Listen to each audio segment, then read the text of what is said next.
Today is April 1st, 2026, and this is Read Through the Bible. Hi, everyone. Happy April Fool's Day. That's right. Yeah. So we hope you enjoyed the twist this morning of our guest hosts, Todd and Lori. Yep, we're back again. As they promised that we will do a summary of the book of Esther. And that's what we want to do. Again, just kind of backing up and just looking at the whole book as a whole. And we're going to do this a little bit different than we normally do because it's such a story. Right. So we're going to give some very micro summaries, and then we're going to step back and look at some of the patterns and some of the interesting twists that happen in the book of Esther. Because Esther really is about twists. That's what makes it such a good story, is that there are things going along like, oh, that caught me by surprise. Oh, that was interesting. Whoa, kind of shocking. That's the wonder of the book of Esther. Yeah, I would love to hear anybody's reactions who was reading this for the very first time or hearing it for the very first time, because there's a lot of surprising things that happen in this story if you don't know what's coming. Yep. Okay, so we're just going to go through it really quick, and then we're going to step back and kind of analyze it a little bit more. So we're going to do.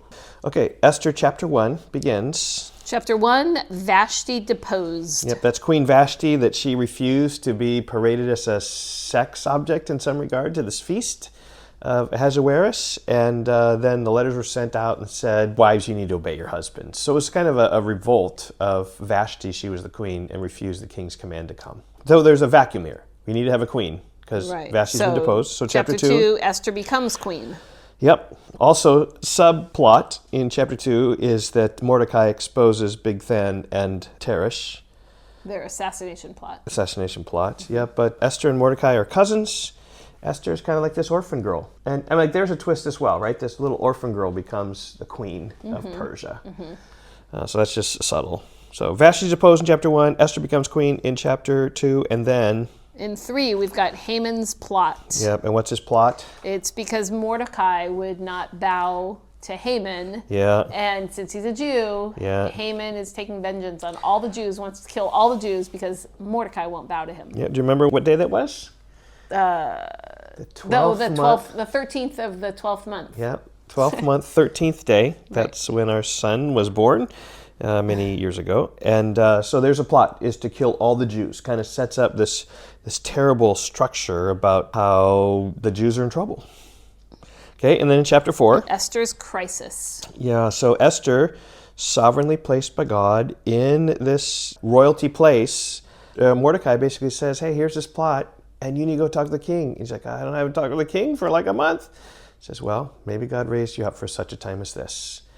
And as a result of that, the Jews feared initially when they heard the plot, and then they fast and are praying for Esther. She goes in and talks with the king. So that's Esther's crisis. That's what it is. Right, and some famous verses there, like about such a time as this, and where she responds and says, if I perish, I perish. Yep. Okay, and then chapter 5.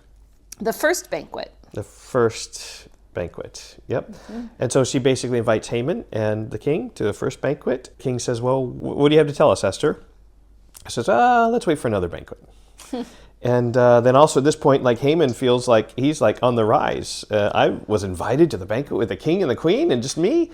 And so he builds this gallows even to kill some of the Jews upon. Okay, and then chapter 6 is like the key chapter in terms of plot, where everything begins to change. And a summary is... Okay, very simply, the reversal begins. Yeah.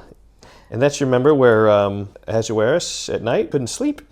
And so he looked through the annals and found that Mordecai in chapter 2 exposed Bigthan and Teresh and just says... was he ever honored? We need to honor this man. Yeah, so then Haman, he invites Haman in and says, how do you honor someone? And Haman thinks he's going to be honored, and so he tells his way.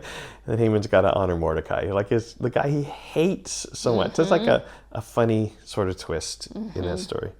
Okay, and so remember, there's a first feast in chapter 5, and then there's this reversal beginning in chapter 6, and then chapter 7. 7 is the second feast and Haman hanged. Yeah. Turns bad for Haman. Where Haman was on the rise, now here he's on the descent in chapter 7. Yeah. Right. Okay, and then chapter 8. A new decree. Yeah, Mordecai was actually able to offer this decree. So rather than Haman saying kill the Jews, the reversal was... the Jews can defend themselves and kill those who they want to kill. Yeah, so in chapter 4, there was just this sorrow about all the Jews, like, potentially being exterminated and killed, and then they're fasting for Esther and how she approaches the king. And then by this time, when there's a new edict, they're rejoicing. Like, tables have turned for sure. Okay, and then chapter 9. Victory and Purim. Okay, and the victory was? The Jews killed a lot of people. Yeah, like 75,000 people they killed throughout the whole kingdom. It's really interesting. We just don't think that way, like we would rejoice in killing so many people. But I think if we struggle with that, it's because we don't realize how great enemies the people were anti-Semitic against the Jewish people. They took vengeance, is what they did.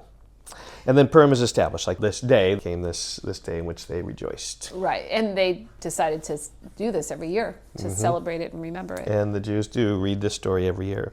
Okay, and then chapter 10. Mordecai elevated. Yeah, basically Mordecai then becomes a second in rank to Ahasuerus, and he seeks the welfare of the Jews in this chapter as well. So now we're going to step back.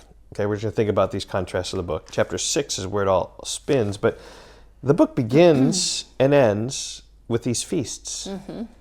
Right? First, there's this feast of the king, and I remember there was like a year-long feast or something like that. Half a year, 180 days. Yeah, 6 months, had this feast, and by the end, right, the Jews in Purim were seeking and celebrating. They were feasting and joyful as well, sort of where things begin and end.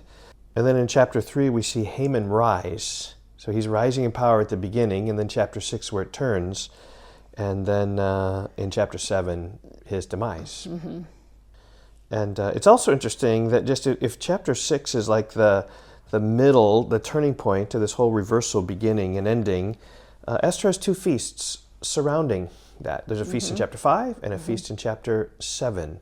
And I don't think that's accidental. I think that all these things are kind of sandwiching just everything changing in chapter 6. And that's what the story is about. It's really a story about bad news coming to the Jews, but God's working to change things. Right. Well, and it's a story of so many like unexpected and unlikely twists of an orphan becoming queen, and of Haman, who is so evil and powerful, falling, and Mordecai, who is so hated, rising to power, and the Jews being oppressed and terrified, and then they're victorious and feasting.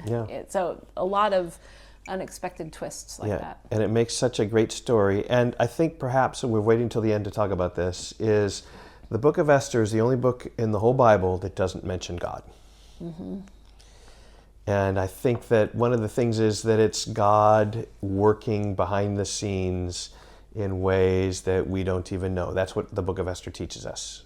Just working, and we don't know how he's doing it, but he is doing it. Well, and God is the one in control of causing the story to twist the way, in the many ways that it did. And he does that for his purposes and for his people and for his glory.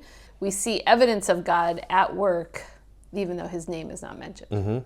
And it's clear that it's God who's doing these sorts of things, twisting it. And I think there's great application for us today with respect to that. Just realizing that maybe we don't see God's hand or clearly or overtly, outwardly manifest. Just know and trust in the history of people. God is doing his thing behind the scenes, for sure. Right. And even all of this is part of God being faithful to his promises to his people. Right. That they would always be his people, and he would be their God, and he would be faithful to his covenant, and he was doing that. He was not going to let them get wiped out. Right. I think one of the things also that's interesting to me is that at the very end of Esther, when Mordecai becomes second in command, one of the things he does is he seeks the welfare of his people. Oh, yeah. In fact, that's how it ends. For he sought the welfare of his people and spoke peace to all his people. And so I'm thinking about Jeremiah 29, when even before the exile, is that God tells the people to seek the welfare of where you're going. You're going to Babylon, which then changed to Persia. But that's a big idea, is just that God is going to prosper you, to seek the good of your society, of where you are. Just that's what we need to do. And that's what Mordecai was doing with the Jews, seeking the welfare of the Jews. Kind of brings back the whole exile, kind of in a wrapping it up really well. That's what Jeremiah told them as they went, and that's exactly what Mordecai, in the midst of the exile, was seeking for the Jewish people. Well, and even there could have been some influence that Mordecai or Esther had on the Persian kings having these edicts to send the Jews back. Right. So favorable to the Jews. Yeah. And there could have been some influence here from Mordecai and Esther. Yep. All those things in the mystery of the providence of God that we don't know. But that is the book of Esther. It's about the providence of God. Everything changing in chapter 6 with reversal from Haman, Mordecai being exalted, Haman being oppressed. They switch places. Yeah, and just like the Jews were oppressed, and then they are elevated to a place of prominence. Okay, and tomorrow we get to start the book of Romans. That's right. We're going to the New Testament. The New Testament. So tell your friends we're in the New Testament. Okay, bye-bye. Goodbye.